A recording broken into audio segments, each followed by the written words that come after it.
Yazini bafethu sengikhathele lento leyo ukuthi everyday mele busy lokho ethina siphathana uKP aya ngifunda into leyo. Yazini nami makeba mvumiselana nawe. Ay namadoda mina ngikhathele impilo esiphila everyday kumele silungise izinto uchitheke igazi. Yazini namakeba lento yokuthi ngiba ama security wenu umzala wami kanjani lami. Kusazini special namakeba ngikhathele. Hayi nami ngikhathele yonke lento lesiyenza la. Ngiyanizwa bafethu niyakhuluma ne athi nginitshela bafethu nina asiyama bodyguard wami bafethu.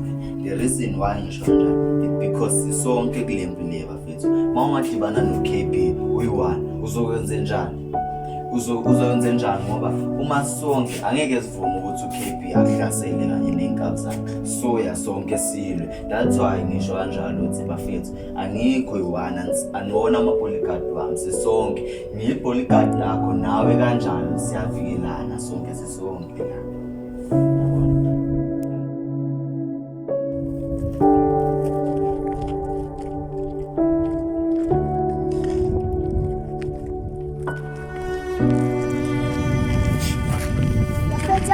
Mele sikhulume la.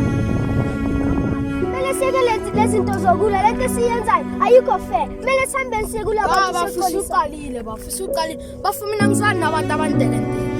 Angithi into emisiqalile mele siyimele. Soyimela ke. Kanti kanjani bafo lesihlalo lesisibuke mina ngizosendlila kahle bafo wena uyibona lento le mele sihambeni sekula abantu laba siyoqolisana futhi asambeni mara ngiyathemba futhi ukuthi sizobathola futhi focus.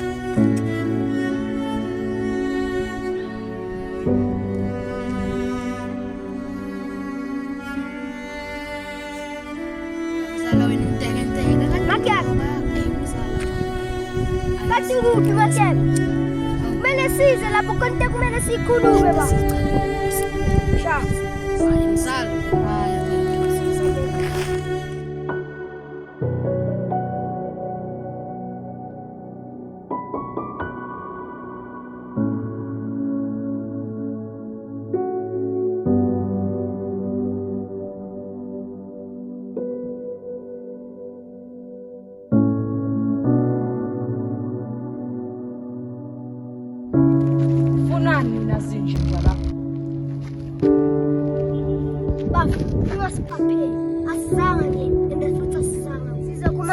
sizocela uqola hayi ipi Mela bafa akunaqolo nizothola mina uMageba namshayisho kokwetsha lapha ucabanga ukuthi asazi into bafo wena inkinga yakho ukhuluma kakhulu vele uqinisile bafo Mela futhi bafo asizanga kuwe sicela usilehlele lethu uMageba athi ngitshela akunaqolo nizothola lana manje wena ihlathi ngitshela umanje bafethu maye yazi ngelana maye now must be bafo usitrayela azinona mfana umthatha wakhe ngisengizokushama sengizokushaya impela bafo ungasitrayela sizanga kuwe sizokuMageba usengishaya uyazi ngamshaya wafika igazi azini bafo sitetele sibamba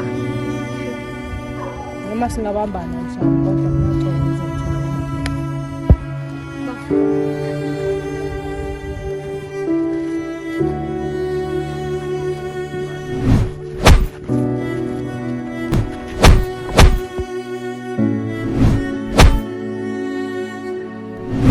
Yes.